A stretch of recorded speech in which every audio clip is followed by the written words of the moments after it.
So let's read the question. The question says, which of the following bond is not associated with a deoxyribonucleotide? Question में हमसे पूछा गया है कि deoxyribonucleotide के साथ क्या associated नहीं है. फ्रॉम द गिवन ऑप्शंस हमारे options A phosphoester bond, B glycosidic bond, C phosphodiester bond, D more than one option is correct. इस क्वेश्चन में हमारा की कॉन्सेप्ट होगा to know about DNA. DNA and DNA की full form क्या होती है? It is deoxyribonucleic acid. It is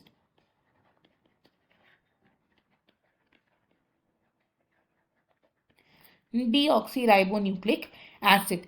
DNA क्या है? It is a polymer of nucleotides. It is a polymer of nucleotides. और DNA में जो nucleotides होते हैं, these are called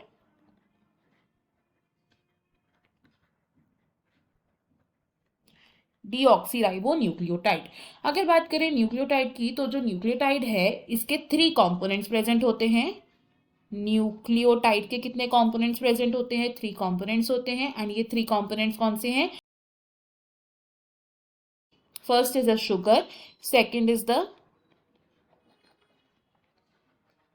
nitrogenous base and third component क्या है? It is a phosphate group. Sugar की बात करें तो डीएनए के केस में जो शुगर होती है इट इज डीऑक्सीराइबोज शुगर. और नाइट्रोजनस बेसेस जो डीएनए में प्रेजेंट होते हैं these are adenine, thymine, guanine and cytosine. अब अगर स्ट्रक्चरली देखें एक डीऑक्सीराइबोन्यूक्लियोटाइड को, तो this is a sugar molecule. Sugar molecule join होता है with a nitrogenous base and simultaneously ये शुगर ग्रुप एक और बॉन्ड फॉर्म करती है विद द फॉस्फेट ग्रुप. तो this is a rough diagram of a deoxyribonucleotide जिसमें शुगर क्या है? It is a deoxyribose sugar. अब बॉन्ड्स की बात करें तो शुगर एंड फॉस्फेट के बीच में प्रेजेंट होता है एक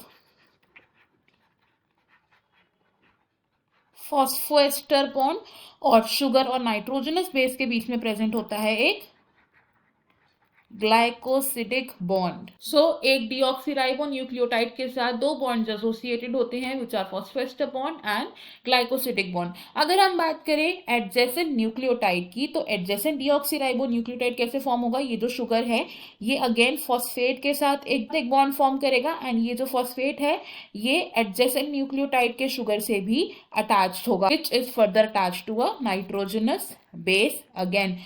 तो एक फॉस्फोएस्टर बॉन्ड यहां पर बन रहा है तो दूसरा फॉस्फोएस्टर बॉन्ड बनेगा यहां पर. तो क्योंकि फॉस्फोएस्टर बॉन्ड दोनों साइड्स पर प्रेजेंट होते हैं ऑफ द शुगर ग्रुप, तो इसलिए हम इस कलेक्टिव बॉन्ड को फॉस्फोडाइएस्टर बॉन्ड कहते हैं. लेकिन फॉस्फोडाइएस्टर बॉन्ड 2 एडजेसेंट न्यूक्लियोटाइड्स को कनेक्ट करता है. और हमें यहाँ पर किसकी बात करनी है? एक डीऑक्सीराइबोन्यूक्लियोटाइड की बात करनी है. तो ऐसा बॉन्ड जो एक डीऑक्सीराइबोन्यूक्लियोटाइड के साथ एसोसिएटेड नहीं होता, it is phosphodiester bond. Option A wrong है बिकॉज फॉस्फोएस्टर बॉन्ड प्रेजेंट होता है between the phosphate and the sugar of a nucleotide of DNA. Option B भी रॉन्ग है बिकॉज ग्लाइकोसिडिक बॉन्ड प्रेजेंट होता है between nitrogenous base and sugar of a DNA nucleotide. And option D भी wrong है. इस question में हमारा एक ही करेक्ट आंसर है which is option C. I hope you have understood it well. Best of luck. Thank you.